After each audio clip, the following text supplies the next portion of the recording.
In my early childhood, I was more connected with my mom than my dad. My dad was a hand sewer, and so he did a lot of work. He did a lot of work, and he mainly fed the family with. But my mom did too. But we were connected because at 6 months old, I was diagnosed with a heart problem between the two upper chambers. There was holes in there, where on one side of the heart, the blood comes in after it's gone through the system, and it becomes purified. It gets pumped through the heart and it comes out clean on the other side, and it goes out into the body again. But some of the bad blood was getting mixed with the good blood because of the holes that were. They said they were the size of nickels.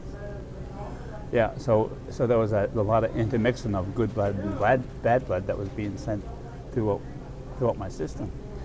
And so they started lining me up for more appointments every year. So I would either go to Eastern Maine or, well, they started sending me when I was old enough down to Boston Children's Hospital. And so started going there every year. I remember a lot of good times with her, because going to Eastern Maine, she used to make egg salad sandwiches, which were pretty awesome. And she'd give me a little carton of chocolate milk and stuff. And going down to Boston, we used to take the train from Bangor, and we'd be able to go down on the train. It was awesome. I'd never been on a train before, but we were going over these tracks trestles that had waterfalls. There were waterfalls along the way, so I was able to check those out. But it was a good experience, and going down to Boston, my mom had family down there, and so we would stay over. So I got to stay in a place that wasn't like the reservation at all. It was a major city, and that was one of the big changes in my life at that time. But no, she was the one who took me down all the time. Never my father. So after a while, though, it went on year after year. They still didn't get it fixed. When I was 12 years old, they said, "Oh, we'll fix it when you're 13, when you're older." And so 13 comes. It's, "Oh, we'll wait till you're 50. You're doing good, so we'll wait." 15 comes. "Let's wait till you're 17." And they said, "You're still doing good, so we'll see how you do." And so then it was 18. Then it was 19, 20. Every time going down to Boston, my mom wasn't going with me at that time. I was kind of doing the trips myself. And finally, at the age of 22, I told them down there, I said, "I'm not going to come here anymore. If you guys aren't going to do the operation," which they had promised, there's no sense in coming. Whatever happens to me is going to happen to me. If I die, I die. I accepted that fact from an early age. That sooner or later, just like anybody, I'm going to die. And if it's from the heart problem, well, that's just the way it is. And I was feeling at that time that I was an experiment. A government experiment, because we were, of course, working through the Indian Health Service, and so I felt they were trying to see how long an Indian would last. It's probably that old genetic PTSD or generational PTSD, that comes with a lot of native people that have been harassed and subjugated, during that time, and even before that. But I felt I was an experiment. I got tired of being a guinea pig. Let's see how long I'm lasting. Look at me now. I'm 63, going on 64. I'm still going. Well, let's say we're still going. Yeah, okay. Good answer. When I was in my teenage years, I had a happening that was just no one else my friends, my relatives that lived on the reservation, I don't believe ever went through this. But at that time, a lot of the shoe companies were closing down throughout Maine because of imports that were coming in, and both my parents were hand sewers, and they worked in Old Town at the Old Town shoe company, and they were closing down, so they both lost their jobs. So either through the Maine job service, I don't know what or unemployment office they called at that time, or maybe it was part of the they called the Relocation Act back in the 50s and 60s. They were taking Native people off the reservation, getting them jobs, putting them out in the city to see how they would survive. And so at that time, I was still in school. I was in the 9th grade. I'd already gone through the Catholic school on the island, gone through the Catholic school in Old Town, and I did my first year at the junior high school. And come to find out, they got a job for my father down in Connecticut. And so I had to move with them because I was still going to school, so I had to continue my education down there. And I didn't want to move. I mean, I wanted to stay home, where I grew up with my family, with my cousins, with all my relatives, with all my friends that I played with, most of my life with at that time. And so I was very upset because when it was finally that day to leave, I was laying down in the back seat of the car. And at that time, we had a steel girder bridge that went from the island over to Old Town. And I laid in that back seat looking up through that back window crying. And I could see those steel girders of that green bridge going by. And I was crying even more. And so it was a long trip. I probably laid down most of the trip down to Connecticut, which was probably about 4 or 5 hours or so. And I don't know of anyone else within my friends that ever had to move away from the reservation. So I had to move from a reservation where everyone was close. You never had to lock your doors. You were family with whoever you were friends with. You would be invited in to eat supper, and if you're over there playing with their children, to a small suburban town outside of a major metropolitan city of Hartford. So there was Hartford, there was East Hartford, then there was Manchester, and that's where I got moved to, Manchester. And it was a big change. It was a big traumatic change for me because I had no one around me that I knew. I was in a place where there were people that were that weren't dark anymore. And so I had to so I had to go into a school being the only Indian there. And I can't think of anything more life-changing than to have to do something like that, But it kind of worked out. I mean, I made friends, but even up through when I graduated high school, I didn't really have that many close friends. Was never invited out to someone's pool party. Never went to any of my proms. But I spent a lot of time by myself, and when I was by myself, I was learning about myself. I was trying to find out who I was as a Penobscot. So that's where my beginnings of learning about who I was as a Native person began. Because there were bookstores. I loved reading. Started from comic books. And then it began with a lot of science fiction. A lot of Edgar Rice Burroughs and Rudyard Kipling, and, adventure books like that. But then I started finding history books in these used bookstores. And I started looking up Penobscots. And so I started finding out who I was as a person, who I was as a Native person. And I think that was the best thing about my journey there. I mean, we did come back in the summertime once in a while to come back and visit, but it wasn't the same because the kids back home were growing up with one another, you know, experiencing life experiences with one another, and I was down in Manchester by myself, you know, and not experiencing much except what I found going out to the local parks and swimming at the local swimming hole and the used bookstores and the pool halls.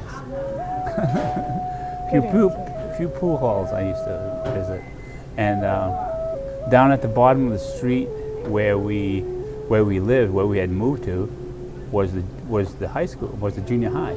So I just had a little walk to get down there, and they had a recreation section of it. It was like the old school complexes where they had brick buildings for different segments of the school. So there was one segment that was like the athletic thing, because they had a track upstairs, they had a pool down below. Then they had recreation areas in the floors between. You could play pool, you could play ping pong, and I started playing pool when I was living on the island and played pool at the local YMCA. And so I still play pool, you know, and I've played pool for a long time. But yeah, I found places down there I could shoot pool and just have fun. So I made my own fun. So in other words, when you became a little bit older, your big leisure activity was playing pool. You like playing pool? Oh, well, that was just one of the many things. I liked hiking. I liked being in the woods. I mean, being in the woods was like being back home. You know, hiking, being in the local parks and stuff. And then I picked up a camera and I started taking photographs with an old Canon, and started taking pictures too. That was another big thing I got into was photography. But I still had my drawing. I was still drawing. I was painting, and so those activities were lifesavers, I guess, because it kind of helped center myself. Okay, next question. Growing up, I mean, you're talking about Native people. We live on a reservation. Our people were hunters and gatherers, you know. So at a young age, we used to go out, me and brothers and sisters and friends would go out to these places where we'd go pick blueberries. And we had blueberries going all over the island. And so we had blueberries, we had huckleberries, we had what we call sugar plums, we had raspberries, we had blackberries. So berries was one of those big things, but we were also hunters. So during hunting season, we always had deer meat to eat, you know, and moose meat, and sometimes muskrat. We used to have muskrat stew. I mean, that was the best thing. and of course, we couldn't at that time hunt like we do now, where we have if we need sustenance, we can go out and hunt, and then if we use that meat up, we can go out and get another one. Because at that time, there was a basic game limit that you could have. But so to supplement that, the government, like on many reservations, was handing out what we call not-to-be's. Not-to-be's was government food that had been processed and packaged to send out to reservations. Probably not just to reservations, but you had packaged soldier beans, which we used to have our Saturday baked beans and hot dog and cornbread dinner with. They also had peas. They had powdered milk. They had government block cheese, which come in, I think it was a 5-pound block, but it was all square It was yummy. They also had canned processed meat. They had a chicken. They had beef. They had pork. They also had a thing that's similar to Spam. They called it luncheon meat, which was the best. So that's how they fed the native people. This processed meat was sort of like full bologna. You could slice it up as thick as you wanted. You could slice it up, fry it in a frying pan, and have it as a sandwich. Add some of that government cheese, and you'd have a luncheon meat burger, with cheese on it. So that was always good. But then my mother used to take. She'd have to be inventive on how to mix some of these stuff with the stuff that we already have. So she'd take that luncheon meat and she'd chop it up into big chunks. Put it in a pot with potatoes and onions and what else? Green beans. But so it would be sort of like a luncheon meat stew, And so we'd have from the processed chicken, which was all taken apart, boneless, we'd have chicken salad sandwiches. So and of course the best was my mom used to make the best homemade bread, because we always got flour and stuff from the government foods to be, because we call them not to be's because on the packaging it says not to be sold, distributed, or something. So we started calling them not to be's. And so she used to make this homemade bread, which was the best. And you could make yourself a nice toasted, on the stove, which was an oil burner at that time, was an old reconfigured wood stove into oil. So we had a couple oil burners, and it would heat up those hot plates. So we'd toast the bread right on there, put the cheese in, flip it over a couple times, you have yourself a toasted cheese sandwich. And Good. So that's sort of how we grew up, and then moving to Connecticut was we were still getting some of that government food, but when we'd go home during the summertime, we'd pack, we'd gather some together to take back, because it was part of our life. And yeah, it was so good.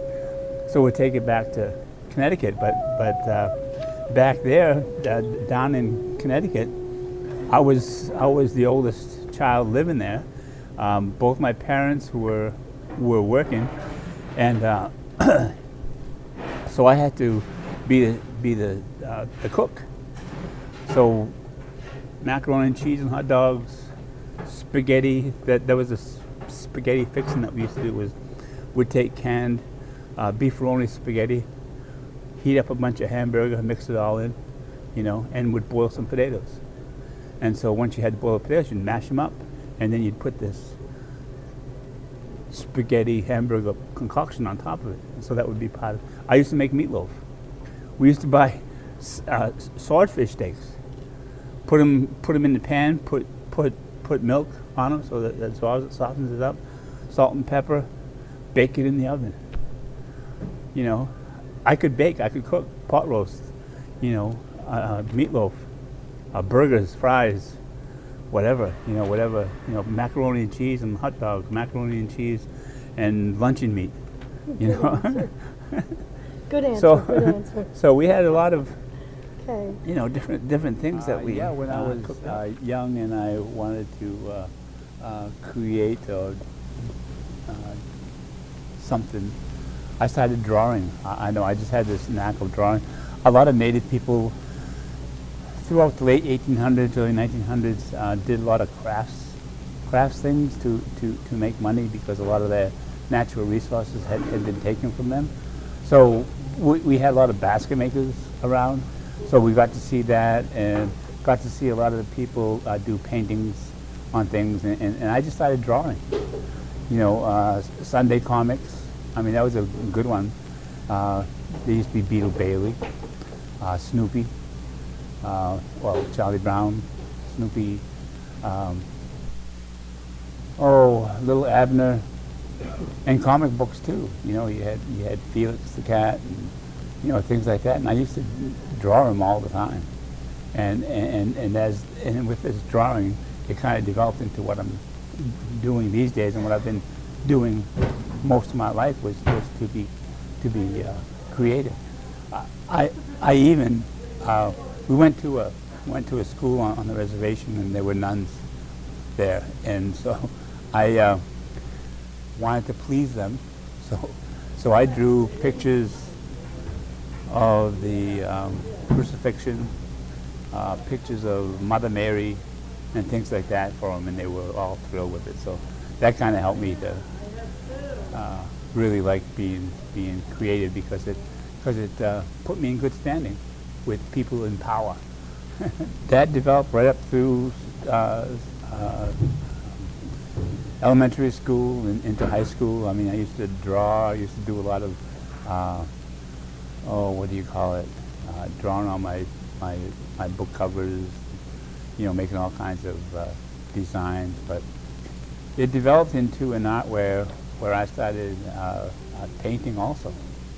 I started painting on wood. I started painting on, I don't know if you know what they are, but they're shelf mushrooms. They grow on the side of a tree.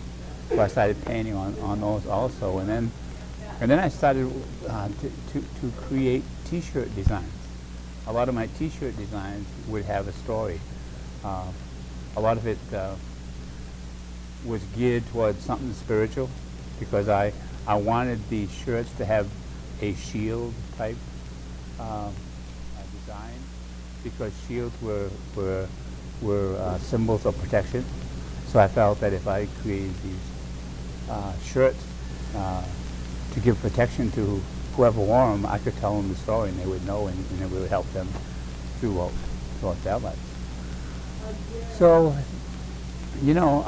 I just grew up doing that stuff, but then I also started taking care of families. I mean, I had different families here and there, and finally in the early 1990s, I decided to finally do something for myself, because I'd been taking care of my family a lot, and then other families a lot too. And I decided to do something for myself, and so I decided to go to art school out in Santa Fe, New Mexico. And so I went out there, and I learned and met a lot of native peoples from all over. My creativity built because I got to learn different techniques of different modes of art. I got into sculpture, I got into silversmithing, 3D print art, more paintings, and more artistic things were brought out, and I'm still doing it these days. I'm still doing shirts, and I've got more creative plans that still keep on going.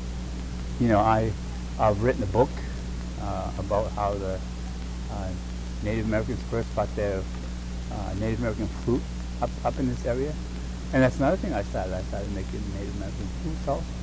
So that's becoming a process too of creating a story. It was coming to her birthday party. Spring break was coming too, so I figured, I could make it home, but I found out I didn't have any money to travel, take a bus, take a plane, or whatever. I didn't want to take a plane anyway, because I'd never flown on a plane. I never wanted to fly on a plane, probably from my previous job at Pratt & Whitney, where I worked as a welder. But anyway, didn't have money, so I called her up the Wednesday before spring break and told her I couldn't make it because I had no money. Told her I was sorry, and that I'd see her when I came home in the summer. And it kept worrying me, kept bugging me on my mind. And Friday came, and I said, heck with it. I'm going to go home. And so I grabbed a backpack, put some clothes in, some granola bars, some bottles of water, and strapped on my back, and took a couple pieces of cardboard, and one I wrote Maine and one I wrote Bangor. And I got out on that highway in in Santa Fe, and I started hitchhiking. So I hitchhiked home. It took me till that next Wednesday to get there, but along the way, I met so many nice people. I got put in vans with families that offered me peanut butter and jelly sandwiches and bananas and stuff, you know, when I got in the car. And then when I left, they gave me a little go package to go to with a sandwich and a piece of fruit. Truck drivers would pick me up too. There was one time I was in Little Rock, Arkansas, and it was late at night, and I didn't think I'd get any rides. And so the exit they dropped me off at, there was a big hill, and on top of that ridge was a big row of pine trees. And I said, well, I'll go up there and I'll go underneath the pine needles and cover up for the night and sleep there.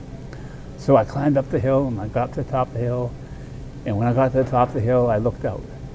There was the whole city of Little Rock all lit up with all different color lights. So I sat there for the longest time just looking, you know, at Little Rock, Arkansas. And so when it came, I said, I got to get to sleep. And so I dug into the pine needles and covered myself over and laid there, and I could hear the traffic from the hill that had come up, and I could hear the traffic in the city, and I just couldn't get to sleep. So I uncovered myself and I ran back down that hill and got another ride from a truck driver who hadn't slept much. And so going to I don't know what ridge that is, might be the Appalachians, but we went up one side, taking him, and along the side you could see where there were these emergency sort of like braking areas filled with sand. If a truck lost his brakes, he could drive in there and, you know, nothing would happen. But coming down the other side, they even had more. And I was noticing that this truck driver was tired because he hadn't slept in a while. And I was looking over the edge. I could see way down. I could see how far we would go if we went off the road. And I could see his eyes closing and holding on to the wheel. And so I'd have to talk a question out loud, speak a question out loud, and he'd wake up and then would. So we made our way down, and it took me those 3, almost 4 days. And by the time I got to New York, I'd been in so many cars and trucks, and I was getting ready to hitchhike through New York when a state trooper pulled over. And he says, you can't hitchhike on the highway, you can't even get on the on-ramp. So I'm trying to think, what am I going to do, walk through New York?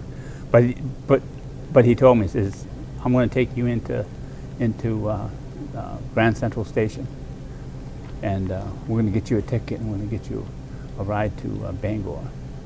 So he gave me a ticket, and I got a ride to Bangor. Halfway up through Maine, I called my cousin, my nephew, and told him to pick me up at the bus station.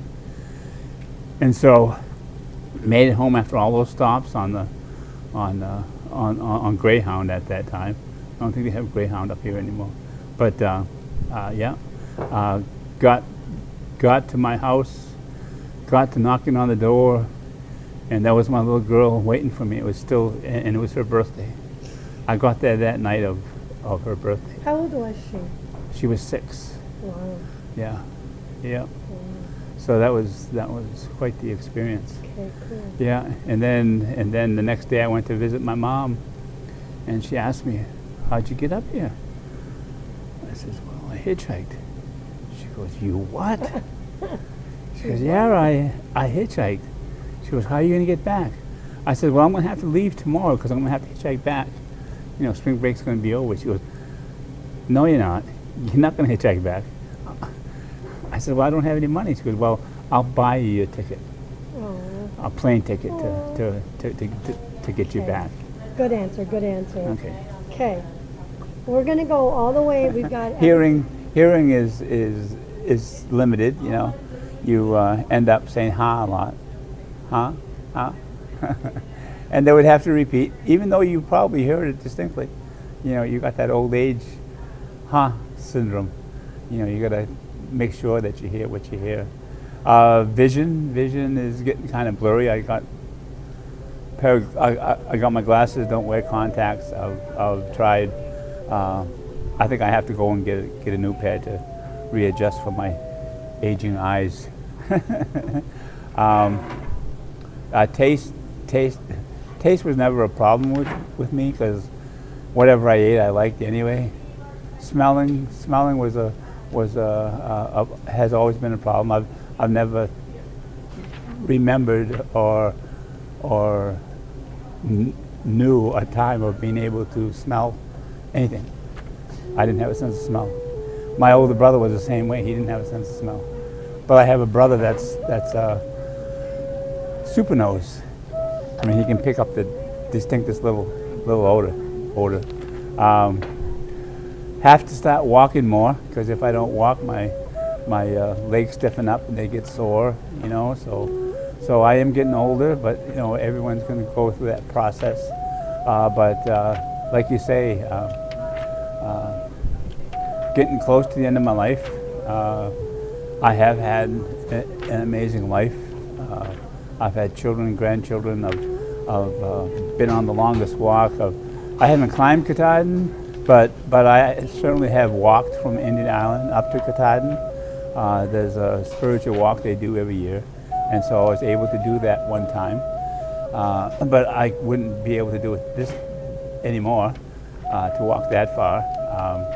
I did try to bike up there once. I had just gotten a new bike and hadn't ridden a bike in years and thought it'd be no problem.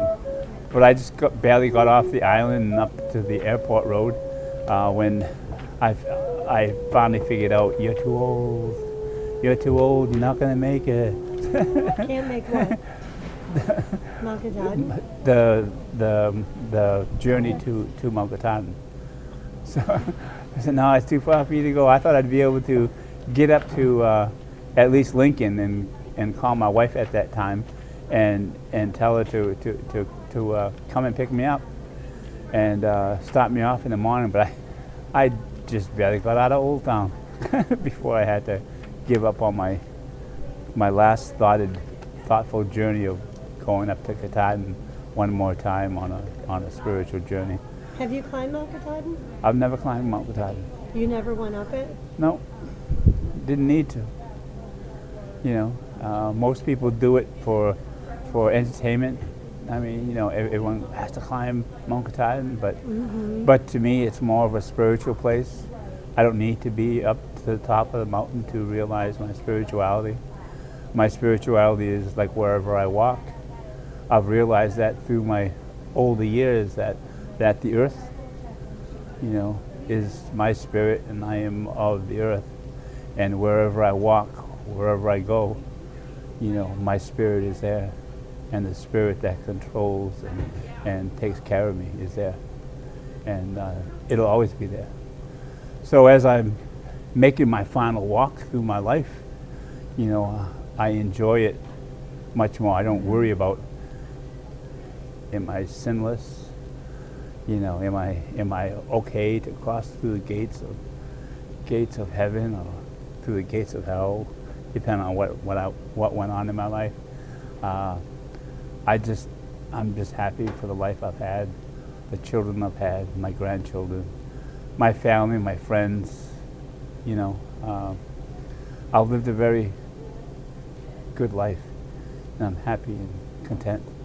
And if it's my turn to go in the next half hour or the next day or next week, you know, I'll die happy, you know, and I'll continue my journey once I get across there and go on to my next life, to whatever I want to be, you know.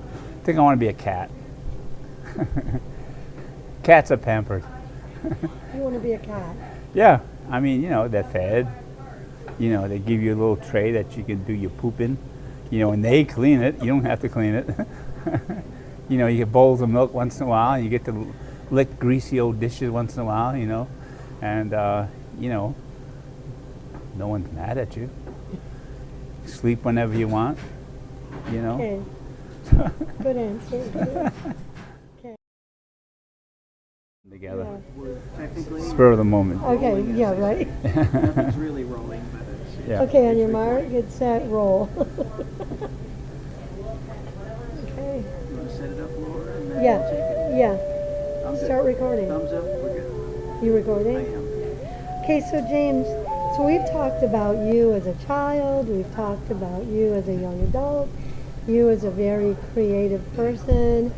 You were so close to your mom, your relationship with getting married, and now we get to the point where you're in the middle years of your life, kind of like the afternoon part of your life, and you have grandkids. Right. Now, do you think that you've brought everything and the experiences that you've had raising your own children into being a grandparent, and is it as fulfilling as it was having children, and what's it like?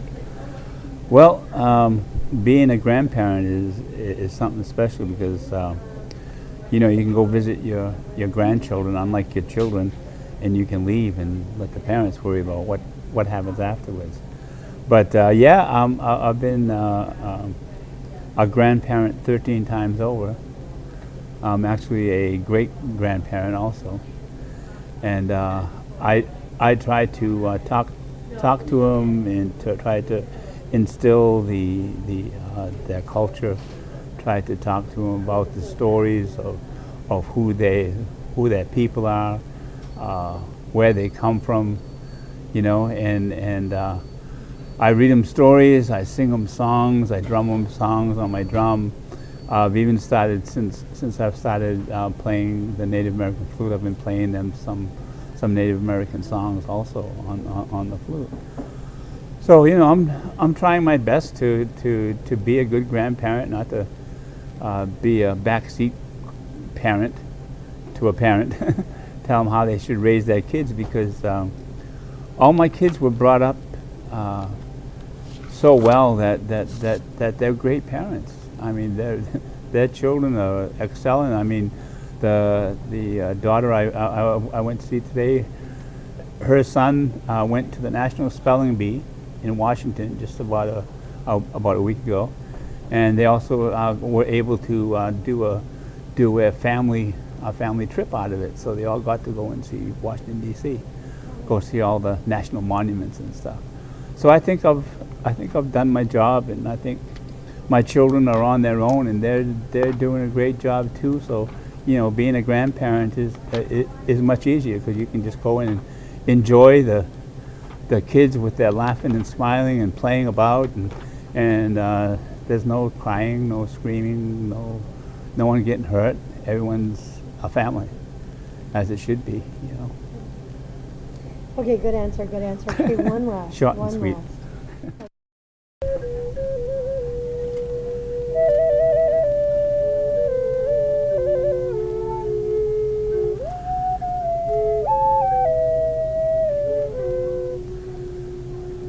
Sometimes you got to get the right keys together. F sharp and an A don't work. That's hard. Yeah, just because it's a little bit longer, a little bit wider grip. These ones have a much more Wow. narrow holes. That one's pretty. That's pretty.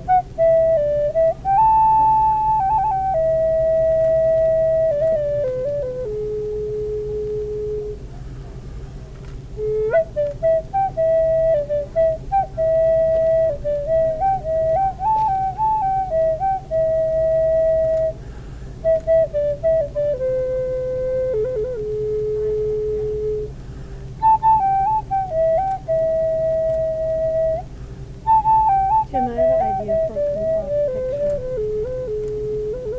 Hands. Right hands. Can you do that? Okay, we gotta do. How could you Already recorded. sitting like that? Just as hands.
Well, most of the wood these days is processed, so you don't have to worry about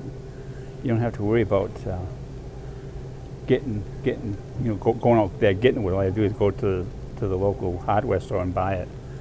So you have your block of wood. You'll route it out. Then you glue it back together again, and that'll take about a day because you want to make sure the glue is going to hold. So you vise it up, and then depending on what key that you want to get it in, you start making your holes. You start from the bottom and you work your way up, getting it like this is F sharp. So you'd have a digital meter that would show you when you get to F sharp, and then you work on your next hole, get that to F sharp, so they all line up to F sharp. So how long did that take? A week? A month? 6 months? Well, another thing, you see how it's square? Yeah. It should be square. So what also did was to use a hand knife and you and you cut it, so it kind of gave it that rough texture. Okay. Okay, I want to hear it. So that's so cool. And then That is so cool. you'd take a propane torch and you'd lightly go over it, burn it, and then you take sandpaper and then you sand off some of the higher ridges, give it that Then that look. shellac it. Yeah.